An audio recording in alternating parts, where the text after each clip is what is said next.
Hello, അപ്പോൾ ഞാനിന്ന് stitching video എന്നല്ല കേട്ടോ ഇട്ടിരിക്കുന്നത്. തയ്യൽക്കാർക്കും ക്രാഫ്റ്റേഴ്സിനും മെറ്റീരിയൽസും ഒക്കെ പർച്ചേസ് ചെയ്യാൻ പറ്റുന്ന ഒരു കിടിലം പ്ലേസ് ആണ് കേട്ടോ ഇത്.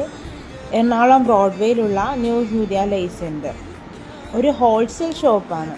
നമുക്ക് റീറ്റെയിലായിട്ടും പർച്ചേസ് ചെയ്യാവുന്നതാണ്. ഞാൻ ആ ഷോപ്പിൽ നിന്നാണ് കേട്ടോ തയ്യലിന് ആവശ്യമായിട്ടുള്ള മെറ്റീരിയൽസൊക്കെ എല്ലാം പർച്ചേസ് ചെയ്യുന്നത്. അപ്പോൾ ഇനി അടുത്ത വീഡിയോയിൽ കാണുന്നത് വരെ ബൈ.